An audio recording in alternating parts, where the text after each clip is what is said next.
우리가 마트에서 그냥 흔하게 구입하는 고기에 항생제 내성균 문제가 심각하다는 것을 보고한 바 있습니다.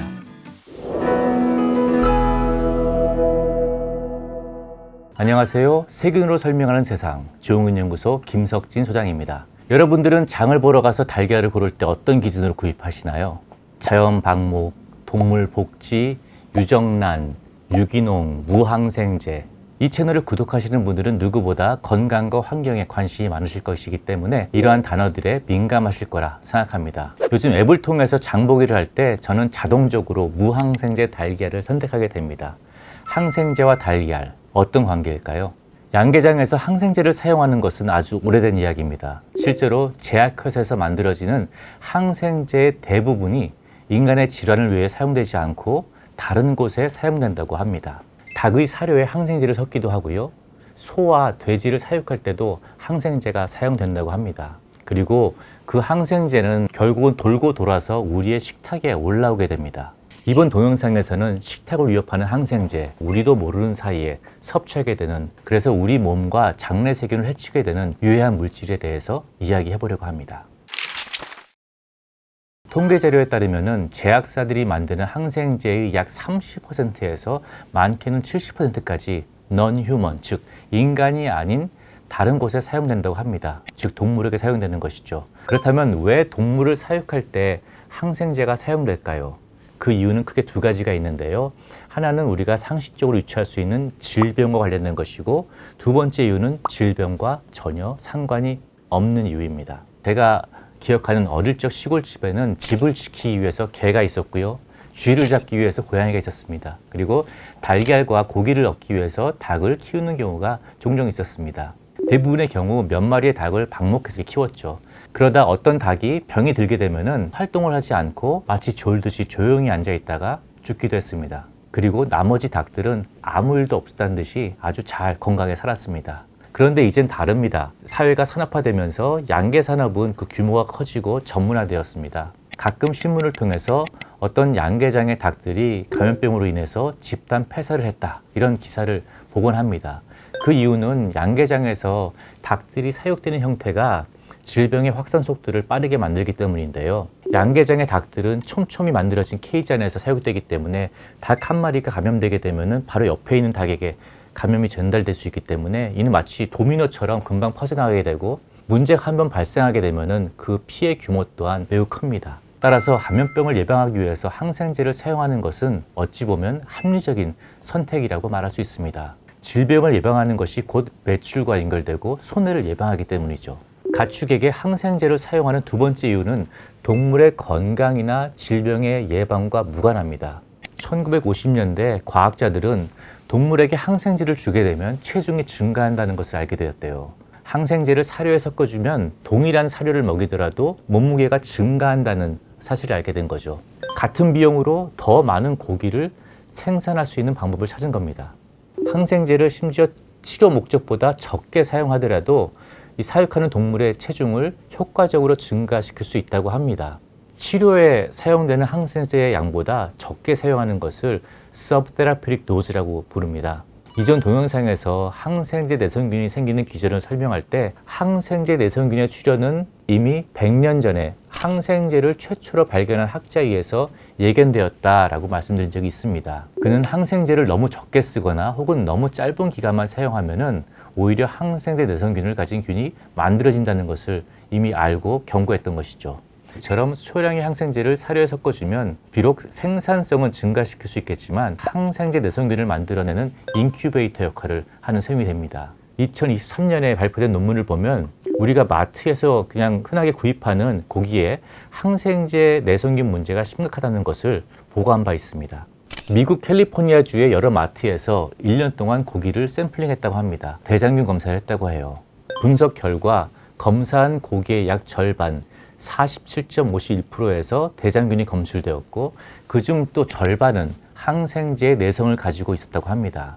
고기의 종류에 따라서도 차이가 있었는데요. 소고기나 돼지 고기보다는 양계장에서 기른 닭고기나 칠면조 같은 가금류에서 항생제 내성균이 더 자주 발견되었다고 합니다. 항생제는 또 우유나 치즈, 고기 이런 데 잔류할 수 있기 때문에 이들을 섭취하게 되면은 우리 건강과 장내세균의 부정적인 역할을 또 하게 되죠. 항생제를 섞은 사료가 왜 가축의 체중 증가에 도움을 주는지를 생각해 보면은 그 문제점은 우리에게 더 심각하게 다가옵니다. 바로 항생제가 동물의 장에 살고 있는 유익균의 수를 감소시키고 장내세균의 다양성을 감소시켜서 비만을 일으켰다고 볼 수 있기 때문입니다. 이런 고기를 우리가 먹게 되면 당연히 비슷한 문제를 예상할 수 있겠죠. 무항생제 혹은 유기농으로 상징되는 건강한 먹거리를 찾는 노력은 까탈스러운 것이 아니라 반드시 필요하다고 저는 생각합니다. 방부제도 항생제 못지않게 우리도 모르는 사이에 매일같이 우리 식탁에 올라오는 장내세균을 해치는 물질입니다. 방부제는 말 그대로 음식이 썩지 않도록 해주는 화학물질을 말하는데요. 방부제는 미생물 성장을 억제하고 그리고 산화를 방지하고 효소작용을 억제해서 음식의 보존을 도와줍니다. 특히 요즘같이 글로벌 시대에는 음식물의 생산자와 소비자의 거리가 아주 멀어졌습니다. 길어진 운송 기간 동안 음식물이 상하면 안 되게 되겠죠. 또한 유통기간이 길어야 상해서 버려지는 아까운 음식물들을 줄일 수 있고요. 방부제는 유통기한을 늘려줘서 어떤 면에서는 인류를 기근으로부터 구해주는 훌륭한 과학적 업적입니다. 그런데 모든 것은 좋은 것과 그것을 위해 지불해야 되는 대가가 존재합니다. 생명이 있는 모든 것은 자연에서 태어나서 다시 자연으로 돌아가죠. 나무에서 떨어진 사과는 미생물이 그걸 분해해서 다시 자연으로 돌려보냅니다. 그리고 이것은 새로운 생명을 만드는 자원이 되기도 하고요. 그런데 이런 자연의 순환은 인간 눈으로 바라볼 땐 음식이 썩는 것, 즉 부패라고 정의합니다. 인간이 이 과정을 막기 위해 사용되는 것이 바로 방부제고, 이는 미생물의 역할을 방해하는 것이죠. 이러한 방부제가 섞인 음식을 우리가 먹었을 때 우리 몸에 살고 있는 세균들에게는 어떤 영향을 줄까요? 방부제라는 것 자체가 미생물의 활동을 억제하는 것이기 때문에 인스턴트 식품, 패스트푸드에 들어있는 방부제는 장내세균에 부정적인 영향을 줍니다. 이러한 문제는 이미 과학적으로 증명되었습니다.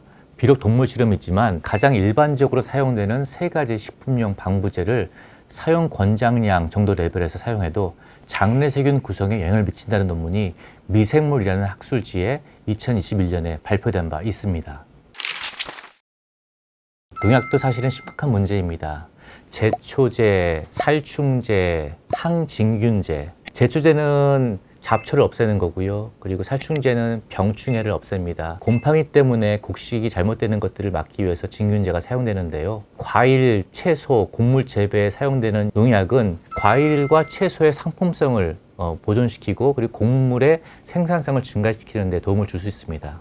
과일과 채소에 상처가 있으면 좋은 가격을 받을 수 없습니다. 그런데 곤충도 맛있는 걸 좋아합니다. 달콤한 사과를 먹고 싶어하고 맛있는 상추와 깻잎을 한입 베어 물고 싶어합니다. 농약은 해충을 없애기 위해 사용되지만 항생제와 마찬가지로 해충과 익충의 구분은 명확하지가 않습니다. 유익균과 유해균처럼 해충과 익충은 인간의 눈으로 정의되는 단어일 뿐입니다. 대자연의 눈으로 볼 때는 각각 자연을 구성하는 하나의 구성원일 뿐입니다. 농약이 꿀벌의 장내세균의 구성을 바꿀 수 있다는 것도 잘 밝혀졌고요. 이러한 변화는 최근 들어 심각한 문제가 되고 있는 꿀벌 개체수의 감소와도 연관이 있다고 알려져 있고요. 벌레뿐만 아니라 심지어는 인간의 건강을 직접 해칠 수 있기 때문에 사용이 금지된 농약들도 꽤 있습니다. 그런데 아직까지 나라마다 그 규제가 다르기 때문에 많은 개발도상 국가에 사용되는 경우가 있다고 해요. 가끔 뉴스를 통해서 외래종 벌레가 우리나라에 유입돼서 사회적 문제가 되는 경우를 접하기도 합니다. 수입 농산물을 통한 병충해 유입을 방지하기 위해서 농약이 할 수 없이 사용돼야 하는 것은 사실입니다. 이 농약이 우리의 건강을 해치지 않도록 나라마다 최대 잔류 한도를 정해서 농산물을 관리하고 있긴 하지만은 나라마다 관리 체계가 다르다 보니까는 무조건 안심만 할 수는 없는 상황입니다. 네덜란드에서 발표한 논문을 하나 설명드리겠습니다. 네덜란드에서 운영하고 있는 마이크로바이옴 프로젝트가 있어요. 거기서 한 7천여 명의 코호트가 계속적으로 모니터링 되고 있다고 하는데 그 중에서 농약에 노출되는 사람을 찾아봤더니 약 4%, 한 300명 정도가 해당이 되더랍니다. 그래서 이 사람들의 장내세균을 분석을 했대요. 장내세균의 다양성이 감소됐다는 것이 보고된 바 있습니다. 이처럼 농약은 우리 몸에 살고 있는 장내세균의 구성에 부정적인 영향을 미친다는 것이 잘 밝혀진 사실입니다. 항생제, 방부제, 농약 모두 인간을 위해 만들어졌습니다. 감염으로부터 우리를 지켜주고 음식물을 오래 보존해서 많은 사람들이 저렴하게 음식을 먹게 해줬습니다. 그런데 이들 모두 자연에서 와서 자연으로 돌아가는 이 자연의 섭리에 역행하는 원리로 만들어진 물질이고 우리 건강과 우리 몸에 필요한 유익한 장내세균 구성에 부정적인 영향을 줍니다.